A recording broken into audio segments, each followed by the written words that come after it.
Hello friends, welcome back to my YouTube channel. ये इस ड्रामे का पार्ट नंबर 14 है। अगर आपने इस ड्रामे के पहले के पार्ट्स को नहीं देखा है तो प्लीज़ आई सजेस्ट पहले आप उनको देख लें सो डैट आपको ये स्टोरी पूरे अच्छे से समझ में आए। पार्ट की स्टार्टिंग हमारे पिछले पार्ट से ही होती है, जहाँ पर टाइम नुज को बोलता है कि मैं पूरी कोशिश कर रहा हूँ मारिसा के पास जाने की, मगर ये मुझसे पॉसिबल नहीं हो पा रहा है। थोड़ी देर बाद डैड भी बाहर निकल कर आता है और पूछता है, टाइम तुम इतनी रात में वापस आ गए? हमें तो लगा था कि आज तुम मारिसा के साथ ही रहोगे। इतना सुनते ही टाइम रिप्लाई करता है, एक्चुअली मैं थोड़ा थका हुआ हूँ, मेरे को रेस्ट की ज़रूरत है। टाइम के जाने के बाद डैड नुच को देखता है और स्माइल पास करता है। वहाँ दूसरे सीन में हमें मारिसा का सीन दिखाया जाता है, जहाँ पर मारिसा सोच में गुम होती है कि क्यों टाइम ने उसको मना किया आज।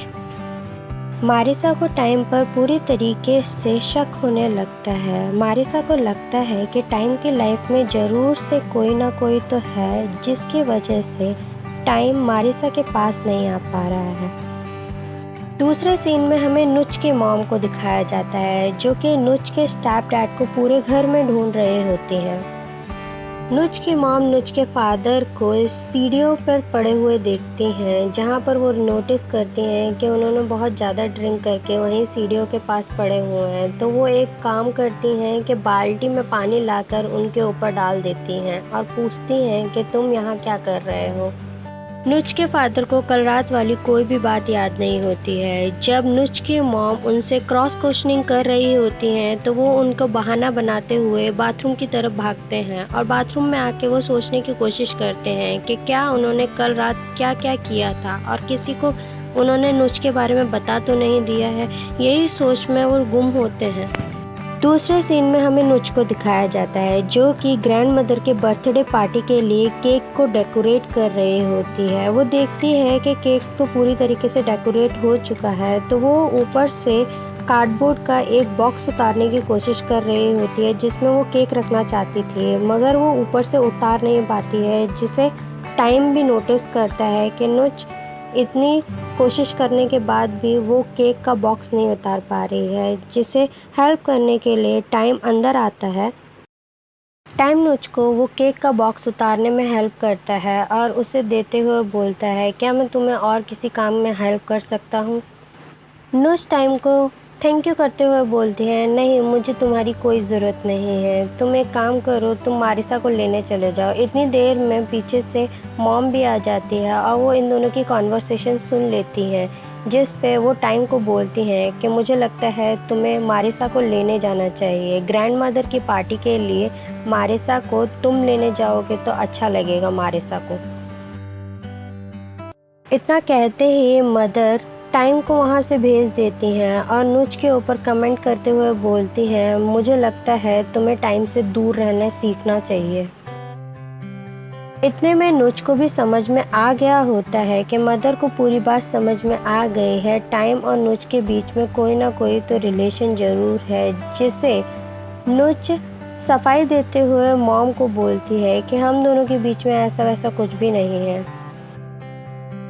दूसरे सीन में हमें ग्रैंड मदर के घर का सीन दिखाया जाता है, जहां पर नुच और डैड गाड़ी में से सारा सामान सर्वेंट्स को दे रहे होते हैं।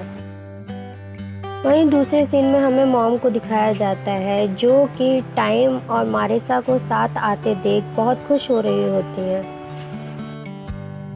टाइम ने मारिसा का हाथ पकड़ा होता है, जिसे देखकर नुच को बिल्कुल भी अच्छा नहीं लगता है। दूसरा सीन हमें ग्रैंड मदर का दिखाया जाता है। वहीं ग्रैंड मदर को सरप्राइज में नुच ने जो पोर्ट्रेट बनाया होता है वो गिफ्ट करता है डैड ग्रैंड मदर को बताता है कि ये पोर्ट्रेट नुच ने आपके लिए बनाया है एज ए बर्थडे गिफ्ट और ये हमारी तरफ से आपके लिए है। वहीं दूसरे सीन में हमें चुन की फैमिली को दिखाया जाता है, जो कि अपनी वाइफ को आगे लाते हुए बोलता है कि ग्रैंड मदर को हमारा भी गिफ्ट प्रेजेंट करो। एक्चुअली चुन ने ग्रैंड मदर को गिफ्ट के तौर पे सोनोग्राफी की फ़ोटो को फ्रेम करा के उनको गिफ्ट दिया होता है, जिसे देखकर ग्रैंड मदर बहुत ही ज़्यादा खुश हो जाती हैं और दोनों मॉम आपस में एक दूसरे को कमेंट मारना शुरू हो जाती हैं। चुन डैड को आगे लाते हुए बोलता है कि एक्चुअली तुम्हें भी हमारा गिफ्ट बहुत ध्यान से देखना चाहिए। मैंने सुना है कि सोनोग्राफी की फ़ोटो जो भी अपने पास रखता है या जो भी उसको देखता है उस कपल को बहुत जल्दी कंसीव करने में हेल्प मिलती है। दूसरे सीन में हमें दिखाते हैं कि चुन की मॉम डैड की मॉम को सोनोग्राफी की फ़ोटो देते हुए बोलती है कि ये तुम अपने पास ज़रूर से रखना। दूसरे सीन में हमें ग्रैंड मदर, टाइम, डैड, नुच सबको बाहर एंजॉय करते हुए दिखाते हैं। नुच चुन की वाइफ के पास आकर बैठी होती है और उससे थोड़ी बहुत गपशप करने के बाद एक पैकेट देती है जिसमें बहुत सारे उनके गार्डन के आम होते हैं, जिसे देखकर चुन की वाइफ बहुत ज़्यादा खुश हो जाती है और बोलती है मैं मदर से छुप कर इनके ज़रूर खाऊंगी। चुन की वाइफ वो पैकेट लेकर एक साइड में चली जाती है और वो वहाँ पर जाकर आम को एंजॉय करके खा ही रही होती है। दूसरे सीन में हमें मारिसा को दिखाया जाता है जो कि नुच को फ्री देख के उसके पास आकर बैठ जाती है। एक्चुअली यहाँ पर मारिसा का प्लान होता है कि वो जानना चाहती थी नुच से कि टाइम की लाइफ में कोई लड़की है भी या नहीं। नुच यहाँ पर रिप्लाई करती है मारिसा को कि मुझे नहीं लगता है कि टाइम की लाइफ में कोई और लड़की है। वहीं दूसरी तरफ जब टाइम इन दोनों को आपस में बात करते हुए देखता है तो वो पास आकर बोलता है तुम दोनों में क्या बात चल रही है। तो मारिसा रिप्लाई करती है एक्चुअली हम गर्ल्स टॉक कर रहे हैं, है ना नुच। नुच भी मारिसा की बात से एग्री करती है और वो टाइम को कोई भी बात शेयर नहीं करती है। दूसरे सीन में हमें दिखाया जाता है कि चुन की वाइफ उन आम की कलियों के मज़े ले ही रही होती है। पीछे से चुन की मॉम आकर खड़ी हो जाती है और वो पूछती हैं ये आम की कलियां तुम्हें किसने दी। चुन की वाइफ सच सच बताते हुए चुन की मॉम को बोलती हैं कि ये आम की कलियां मुझे नुच ने लाकर दी है, जिसे देखकर चुन की मॉम को बहुत ज़्यादा गुस्सा आ जाता है और वो आम की सारी कलियां नीचे गिरा देती हैं और बोलती हैं इन कलियों में ज़रूर उन लोगों ने कुछ मिलाया होगा ताकि तुम्हारा मिसकैरेज हो सके। इतनी देर में टाइम की मॉम भी आ जाती हैं और वो कमेंट करके बोलती हैं कि जैसी जिसकी सोच होती है वो वैसे ही काम करता है। दूसरे सीन में हमें टाइम और मारिसा को दिखाया जाता है जहां पर मारिसा ने वॉशरूम की डायरेक्शन पूछी होती है तो टाइम उसे वही बता रहा होता है। दूसरे सीन में हमें नुच के फादर को दिखाया जाता है जो कि अपने फ्रेंड से पूछ रहा होता है कि उसे पता है कि कल चुन के सामने उन्होंने क्या क्या बातें बोली थी। एक्चुअली उन दोनों को ही नहीं पता होता है कि उन्होंने क्या क्या बातें डिस्क्लोज कर दी हैं चुन के सामने। ये सब बातें नुच की मॉम भी सुन लेती हैं और वो पूछती हैं चुन के फादर से कि किसके सामने तुमने क्या क्या बातें बता दी हैं।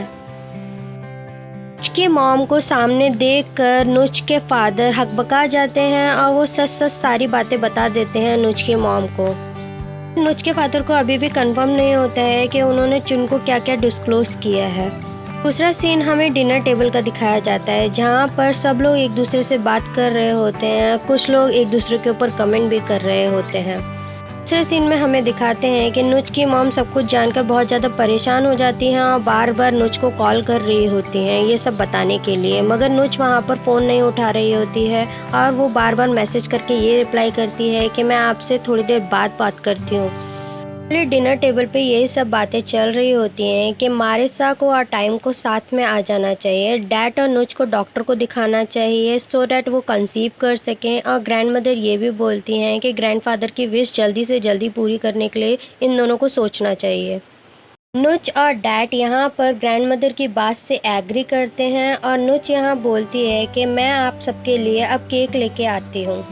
दूसरे सीन में पार्टी स्टार्ट हो जाती है जहाँ पर नुच, डैड, टाइम, उसकी मॉम्स सब प्रेजेंट होते हैं बाहर। वहाँ पर गाने का इंतज़ाम होता है जो कि ग्रैंड मदर को बहुत ज़्यादा पसंद आता है, जो कि और कोई नहीं टाइम के दोस्त ही करवाते हैं। अगले सीन में हमें किचन का सीन दिखाया जाता है जहाँ पर नुच केक को रेडी करके बाहर ला ही रही होती है मगर उसे नाइफ नहीं मिल रहा होता है। अगले सीन में नुच को कुछ ढूंढते देख टाइम पूछता है तुम क्या ढूंढ रही हो, तो नुच बताती है कि मैं नाइफ ढूंढ रही हूँ, जिसे टाइम निकाल कर उसे दे देता है।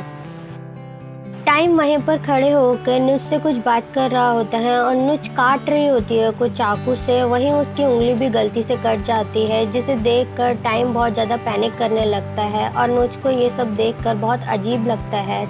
टाइम को बोलती भी है कि इतना बड़ा कट नहीं है, मैं देख लूँगी, मगर टाइम उसकी कोई भी बात सुनता नहीं है। वहीं पीछे से इतनी देर से टाइम को बाहर ना देखकर मारिसा भी अंदर आ जाती है। टाइम को अपने लिए इतनी केयर करते देख नुच को बहुत अच्छा तो लगता है, मगर वो कुछ कहती नहीं है।